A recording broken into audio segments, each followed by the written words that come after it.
एक गांव में रामेश्वर नाम का एक बनिया रहता था। उसका व्यापार कुछ दिनों से अच्छा नहीं चल रहा था। उस पर बहुत सारा कर्जा भी था। इसलिए उसने धन कमाने के लिए परदेश जाने का विचार किया। गांव छोड़ने से पहले उसने अपनी सारी जायदाद बेचकर अपना कर्ज चुका दिया और उसके पास सिर्फ एक लोहे का तराजू बाकी रहा। उसने सोचा, तराजू व्यापार का आधार है, उसे बेचना सही नहीं। ऐसा करता हूं, इसे अपने दोस्त सोमेश्वर के पास रख देता हूं। जब लौटूंगा तब ले लूंगा। तराजू लेकर रामेश्वर अपने मित्र सोमेश्वर के घर पहुंचा। अरे आओ आओ मित्र रामेश्वर, आज कैसे आना हुआ? मित्र सोमेश्वर, मैं व्यापार करने हेतु कुछ दिन परदेश जा रहा हूँ। तो तुमने गांव छोड़ने का मन बना ही लिया? सोमेश्वर ने कहा। हाँ मित्र, मैं सोच रहा हूँ कि कुछ दिन परदेश जाकर ढेर सारा धन कमाऊं, इसलिए ये तराजू तुम्हारे पास रखने आया हूँ। वापस आने के बाद ले लूंगा। कोई बात नहीं मित्र, जैसा देकर जा रहे हो वैसा ही मिलेगा। तुम बेफिक्र रहो। शुभ यात्रा।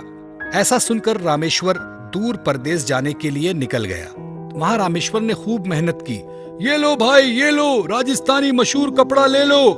बहुत सारा व्यापार करने के बाद रामेश्वर ने सोचा कि अब मैंने ढेर सारा पैसा इकट्ठा कर लिया है।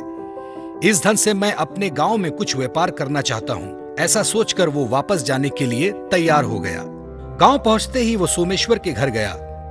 रामेश्वर को देख सोमेश्वर थोड़ा सा लड़खड़ाया, लेकिन चालाकी से बात करते हुए उसने रामेश्वर का हाल पूछा। मित्र रामेश्वर, तुम्हारी परदेश यात्रा कैसी रही? कोई तकलीफ तो नहीं हुई? नहीं मित्र, भगवान की कृपा से दोस्तों की शुभकामनाओं से मैंने परदेश में बहुत सारा धन कमाया और उस धन से अब मैं यहाँ अपने गांव में कुछ व्यापार करना जा रहा हूँ। अरे वाह, ये तो बहुत अच्छा हुआ, सोमेश्वर बोला। मित्र सोमेश्वर, क्या तुम मेरे उस तराजू को वापस दे सकते हो जो मैंने तुम्हें परदेश जाते वक्त दिया था? सोमेश्वर अब लड़खड़ा गया। अपने चेहरे को यकायक गंभीर बनाते हुए उसने कहा, वो तराजू तो चूहे खा गए। मैं सोचा कि तराजू तहखाने में सुरक्षित रहेगा, लेकिन क्या पता था चूहों ने उसको खा लिया। रामेश्वर समझ गया कि सोमेश्वर के मन में बेईमानी आ गई, किंतु अब उपाय कोई नहीं था। कुछ देर सोचने के बाद रामेश्वर बोला, कोई बात नहीं मित्र, अगर तराजू चूहों ने खा लिया है तो उसमें चूहों का दोष है, तुम्हारा नहीं। तुम चिंता मत करो। चलो चलता हूँ, नदी में स्नान करूंगा, फिर घर जाऊंगा। अकेला हूँ इसलिए सोच रहा हूँ तुम्हारे बेटे को अगर तुम साथ भेज देते तो वो कपड़े संभाल लेता। वापस आने के बाद मैं उसे छोड़ जाऊंगा। सोमेश्वर ने सोचा, चलो मामला आसानी से टल गया। अच्छा विचार है, मैं तुम्हारे साथ भेजता हूँ। ये कहकर उसने अपने बेटे को बुलाया और रामेश्वर के साथ जाने के लिए कहा। पैदल चलते चलते वो जंगल में पहुंचे। रामेश्वर ने उस बच्चे से कहा, यहाँ एक गुफा में मंदिर है, तो अब यहाँ आ ही गए हैं तो थोड़ा दर्शन कर लेते हैं। वो दोनों उस गुफा के पास गए और तुरंत ही रामेश्वर ने उस बच्चे को गुफा के अंदर ढकेल दिया और दरवाजे पर एक बड़ा सा पत्थर डाल दिया। बच्चा चिल्लाया, ये तुम क्या कर रहे हो? मुझे अंदर क्यों डाला?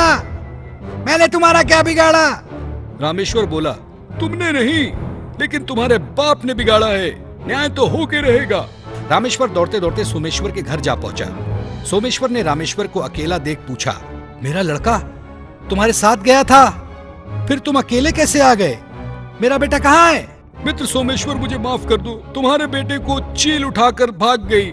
रामेश्वर ने सफाई देते हुए कहा, यह कैसे हो सकता है? कभी चील किसी बच्चे को उठाकर भाग सकती है? सोमेश्वर ने पूछा। अरे भाई, अगर चील बच्चे को उठाकर नहीं भाग सकती तो तराजू चूहे भी नहीं खा सकते ना। ये तुम क्या बोल रहे हो? अब इसका फैसला तो मुखिया ही करेंगे। चलो मेरे साथ। हाँ चलो, मुझे भी यही चाहिए था, रामेश्वर बोला।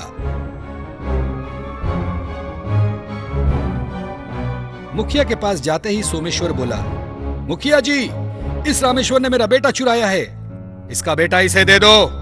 मुखिया जोर से बोला। मुखिया जी, उसे तो चील उठाकर ले गई। क्या चील भी कभी बच्चे उठाकर ले जा सकती है? मुखिया ने पूछा। मुखिया जी, अगर लोहे के तराजू को चूहे काट के खत्म कर सकते हैं तो बच्चे को चील उठा सकती है। ये क्या बोल रहे हो तुम? मुखिया ने पूछा। तब रामेश्वर ने सारी हकीकत मुखिया को बताई।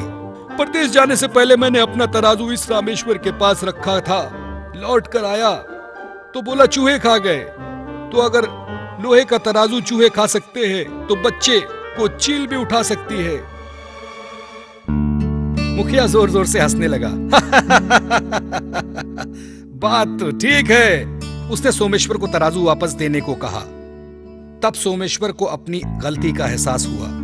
वो समझ गया कि उसका झूठ अब काम में नहीं आने वाला। उसने रामेश्वर से माफी मांगी और उसका तराजू उसे वापस दे दिया। इस कहानी से हमें शिक्षा मिलती है कि जैसी करनी वैसी भरनी।